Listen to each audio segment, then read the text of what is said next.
Yo, selamat datang di Freaks Channel. Kali ini Mimin akan membahas manga Jujutsu Kaisen pada chapter terbaru, chapter 174.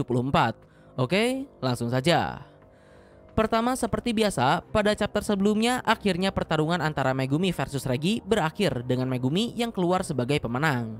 Pada chapter ini kita juga diungkapkan beberapa hal yang menarik. Di antaranya ada teknik kutukan Takaba, yaitu komedian yang dikatakan kemampuannya bahkan mampu melawan Gojo Satoru. Lalu kemudian kemunculan Kurusuhana yang tadi ketahui alasannya di hadapan Megumi yang sudah tumbang karena kelelahan.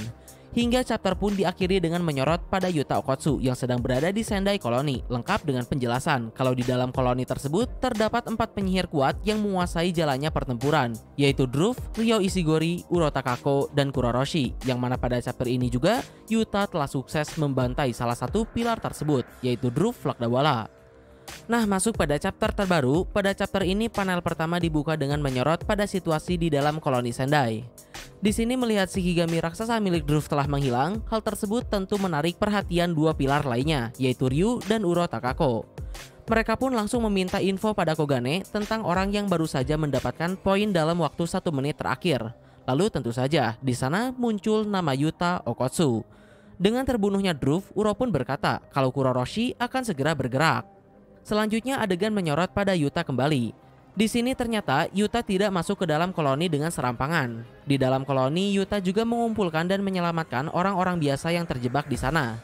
Terlihat cukup banyak orang yang Yuta selamatkan. Bersama orang-orang tersebut, Yuta berniat membawa mereka semua ke batas barrier koloni Sendai di utara. Tapi kemudian ketika mereka akan berangkat, melihat ada beberapa orang yang kelelahan, Yuta pun berencana untuk beristirahat terlebih dahulu di dalam stadium dekat sana. Yuta juga bergumam kalau stadium tersebut sebelumnya adalah tempat Druf berada, seorang shaman yang sangat kuat yang telah Yuta kalahkan. Maka dari itu Yuta pun berpikir kalau seharusnya tak akan ada shaman lain yang berniat mengganggunya untuk sementara waktu. Namun sialnya, belum sempat mereka pergi, muncul seorang bocah yang sedang dikejar oleh lautan kecoa. Melihat hal tidak wajar seperti itu, Yuta pun langsung melesat menuju anak tersebut dan memerintahkan kelompok lainnya masuk ke dalam stadium. Di sisi lain, Yuta berhasil meraih lengan bocah tersebut. Tapi ternyata kecoa yang ada di sana bukanlah Shikigami, melainkan kecoa sungguhan yang diperkuat oleh energi kutukan, sehingga bocah itu pun tidak berhasil diselamatkan oleh Yuta. Melihat lautan kecoa tersebut masih berusaha mengejar kelompok Yuta yang sedang menjauh, Yuta pun langsung memanggil Rika untuk menghancurkan jembatan yang ada di sana dan menjebak kecoa-kecoa tersebut. Meskipun ada beberapa yang masih lolos, Yuta Okkotsu langsung mengayunkan pedangnya dan melenyapkan semua kecoa tersebut dengan gelombang energi kutukannya yang dahsyat. Di sisi lain, Ryu dan Uro yang menyaksikan kejadian itu dibuat terkesan dengan kekuatan yang dimiliki oleh Yuta. Ryu beranggapan kalau output dari gelombang energi tadi tidaklah buruk. Namun Ryu juga berkata, yang luar biasa di sini adalah jumlah energi kutukan yang dimiliki oleh Yuta. Sementara Uro melihat kekuatan milik Yuta meyakinkan dirinya kalau kemenangan Yuta melawan Druf bukanlah keberuntungan belaka. Berikutnya kembali lagi pada Yuta. Dengan wajah kecewa dan penuh amarah karena gagal menyelamatkan bocah tadi, saat ini di hadapannya Yuta sedang melihat sebuah makhluk yang cukup aneh. Yuta menanyakan apakah makhluk tersebut merupakan seorang player juga, dan Kogane pun menjawab kalau makhluk tersebut adalah Kuroroshi, salah satu dari 4 pilar yang merupakan roh terkutuk tingkat spesial. Jadi di sini dijelaskan, sebelumnya Uro bilang karena Druf mati, Kuroroshi akan segera bergerak. Ternyata hal tersebut ada alasannya. Walaupun tidak disebutkan secara langsung, tapi sepertinya Kuroroshi sempat bertarung dengan Druf. Namun karena kemampuannya tidak diuntungkan ketika melawan Druf, Kuroroshi pun pergi bersembunyi dan masuk ke dalam mode tidur. Di sini juga dijelaskan, salah satu kemampuan Kuroroshi adalah dirinya dapat memproduksi kecoa-kecoa yang diperkuat oleh energi kutukan melalui partheogenesis. Kuroroshi memiliki nafsu makan yang tak terbatas. Semakin banyak ia makan, maka semakin banyak pula kecoa yang dapat ia produksi. Dan saat ini sendiri, karena Yuta mengganggu makanannya, secara insting Yuta kini menjadi target dari Kuroroshi. Di sisi lain, Yuta sendiri seperti biasa, hanya memasang tampang bengisnya saja. Lalu berikutnya, saat ini Yuta pun juga bergumam. Dengan sumber daya yang terbatas di dalam koloni, seperti makanan, pakaian, dan lain-lain, pasti dalam satu titik akan ada yang menambahkan aturan untuk memperbolehkan keluar masuk koloni. Namun lagi, masalahnya menurut Yuta, dirinya tak bisa membiarkan para player seperti Druf atau Kuroroshi yang memiliki serangan luas dan tak segan untuk menyerang orang-orang biasa pergi keluar dari koloni begitu saja.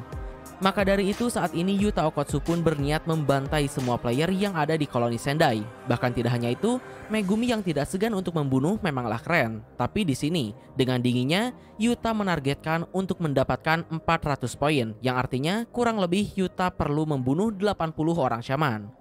Karena saat ini, Yuta berniat menambahkan 4 peraturan yang dibutuhkan untuk mengatasi atau setidaknya meredam situasi saat ini. 2 peraturan yang diajukan oleh Megumi dan 2 peraturan lainnya dari Yuta sendiri, yaitu membangun sarana komunikasi dan dibolehkannya keluar masuk dari koloni. Berhubung saat ini salah satu aturan yang diajukan oleh Megumi telah terpenuhi, yaitu diperbolehkannya saling mentransfer poin, artinya saat ini tersisa 3 peraturan lagi untuk diajukan. Sementara 2 aturan yang ingin dimasukkan oleh Yuta telah diketahui, lalu apa peraturan ketiga yang Megumi katakan? Sayangnya saat ini GG Akutami tidak menjelaskannya, tapi menurut Mimin, mungkin bisa saja aturan yang hendak Megumi ajukan ini adalah untuk diperbolehkannya berteleport dari koloni satu ke koloni lain dengan membayar nominal poin yang telah ditentukan. Dengan tujuan ketika mereka beres di satu koloni, Megumi dan kawan-kawan bisa berpindah ke koloni lainnya untuk memberikan bantuan. Begitu pula sebaliknya. Dan ya, chapter pun diakhiri dengan Yuta yang berkata kalau dirinya tak akan membiarkan gurunya Gojo Satoru membunuh sahabatnya lagi untuk yang kedua kalinya. Dan di sini Yuta pun berniat untuk membunuh Kenjaku yang sedang menggunakan tubuh Geto dengan tangannya sendiri. Lalu adegan pun ditutup dengan diperlihatkannya Kuroroshi yang mengeluarkan sebuah senjata kutukan bernama Fester Life Blade atau pedang kehidupan bernanah. Tak diketahui apa kemampuan senjata kutukan tersebut, tapi dari dialog yang ada di sana disebutkan kalau pedang itu merupakan tempat di mana kehidupan dan kematian bertemu.